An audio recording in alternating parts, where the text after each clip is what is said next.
नमस्कार मित्रांनो, आजच्या प्रमुख मराठी बातम्या. प्रत्येक बातमी तुमच्या कामाची. 2035पर्यंत सर्व एस.टी. बसेस इलेक्ट्रिक होणार. राज्यात 200 चार्जिंग स्टेशन उभारणार. आता निराधारांना घरी बसून मिळणार डिजिटल हयात प्रमाणपत्र.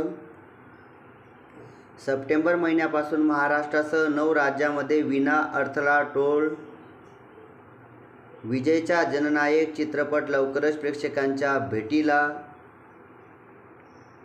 शेगाव संस्थानचा निर्णय. गजानन महाराज मंदिर परिसरात मोबाईल बंदी. बॉबी देओल स्टारर बंदरचा टीजर प्रदर्शित. महिला व बालविकास विभागाच्या बदल्या आता ऑनलाईन होणार. मित्रांनो, मराठी बातम्या ऐकण्यासाठी या चॅनलला लाईक आणि सबस्क्राईब करा. मोहनलालचा दृश्यम 3 चित्रपटाचा ट्रेलर प्रदर्शित. वेगवान गस्ती जहाज अचल दस्तक दलात दाखल झाले. आमिर खान व आशुतोष गोवारीकर 25 वर्षांनी पुन्हा एकत्र येणार. LPG ग्राहकांना आता गॅस कनेक्शन सोबत दिलेला नवीन नंबर बदलता येणार नाही. अमिताभ बच्चन व रजनीकांत 40 वर्षांनी एकत्र येणार.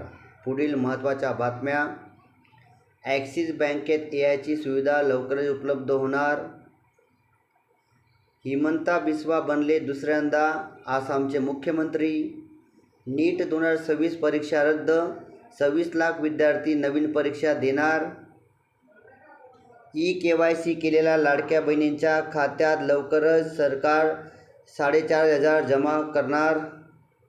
जमिनीच्या व्यवहारासाठी लेआउट मंजुरी गरजेची, अन्यथा गुन्हा दाखल होणार. एसटीच्या प्रवासी सवलत कार्डसाठी 30 लाख अर्ज आलेत.